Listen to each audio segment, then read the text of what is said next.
Every single week, there are these powerful, kind of invisible events that are shaping our world in ways we don't even realize. They're working in the background of our lives. Think about the code on our computers, or even the way money flows around the globe. So let's dive in and take a look at this week's unseen forces. Okay, first up, look at this number 183 million. I mean, that's just a massive figure, right? It almost feels abstract, but I promise you, what it represents is very, very real. So, what could that possibly be? It's not some corporate budget or the population of a country. No, this number represents something deeply personal, something that's probably tied directly to a lot of you listening right now. Well, that number, it's the sheer scale of a really significant direct threat to our digital lives. It's the headline figure from a story that's been quietly unfolding for months, completely under the radar. And here's the reveal: 183 million individual email accounts, and that includes millions of Gmail users, have been exposed. And the culprit? A really nasty piece of software they call InfoStealer malware. It's basically designed to do one thing: secretly snatch your login information right off your computer without you ever knowing.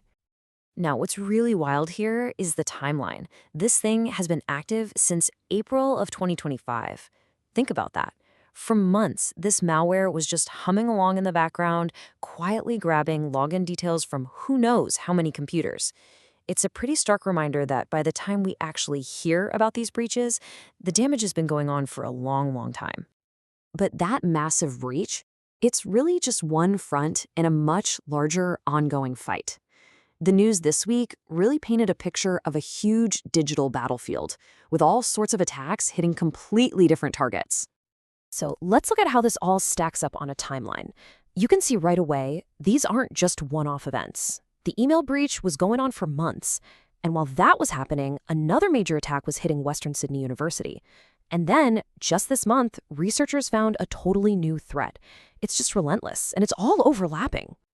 And what's clear is that the attackers are casting a really wide net. I mean, they're not just going after one group of people. The targets we saw this week range from university students just trying to manage their schoolwork, all the way to the super skilled software developers who are actually building the tools we all depend on. And this really shows you just how deep these attacks can go. The Western Sydney University breach? Yeah, that wasn't about stealing email passwords. The attackers got away with tax file numbers, passport details, even private health records. I mean, we're talking about the absolute core of someone's identity, just laid bare. Okay, so we know our personal data is a major target. But what happens when the attacks get even more sophisticated? What if they go after the very tools we use to build our digital world in the first place? And that brings us to this idea called a supply chain attack. The concept is actually pretty simple, but it's incredibly devious. See, instead of trying to break into a heavily guarded final product, you attack one of the weaker, less secure parts while it's still being built. It's kind of like messing with the blueprints before the skyscraper is even started. And that is exactly what this new Glassworm malware is all about. It's targeting extensions for Visual Studio Code, which is a massively popular tool that developers use every day. With over 35,000 infected downloads already, experts are calling this one of the most advanced supply chain attacks they've ever seen. The potential here is for it to infect just countless pieces of software down the line. So, okay, on one hand, we've got this incredible volatility and risk in the digital world. But, that feeling of uncertainty, it isn't just happening in our code. It's also playing out in a big way in the global economy, where the people in charge of our financial systems are facing some really tough decisions of their own. And this week, it's really a tale of two central banks. Over in the United States, you have the Federal Reserve. They're trying to get inflation under control, and pretty much everyone expects them to cut interest rates to stop the economy from slowing down too much. But then, you look at the Bank of Japan, which has been fighting stagnation for years. They're looking at their economy and deciding to do the exact opposite: hold rates steady, hoping to spur some growth. This shows that split perfectly. Japan is holding firm at 0.5%, while the Fed is signaling it wants to make borrowing cheaper.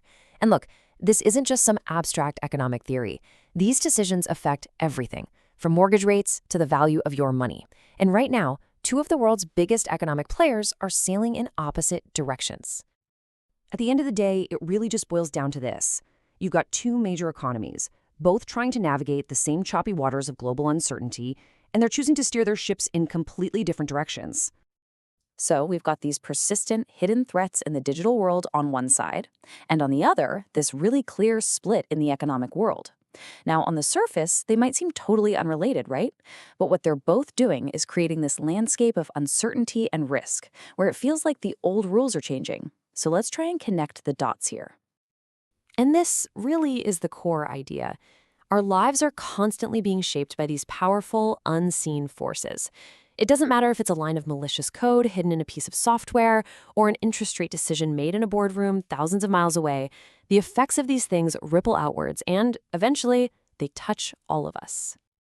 So, if we're going to sum it all up, what did we see this week? Well, first, our digital vulnerability is both deeply personal and just incredibly widespread. Second, global economic leaders are definitely not on the same page. And when you put those two things together, they're creating a really complex and volatile world that, well, all of us have to find a way to navigate. And all of this leaves us with one final, pretty important question to think about. In a world that's defined by this constant digital and economic change, a world of these unseen forces, what's our best defense? Is it awareness? Is it preparation? It's definitely something to chew on as we head into what's next.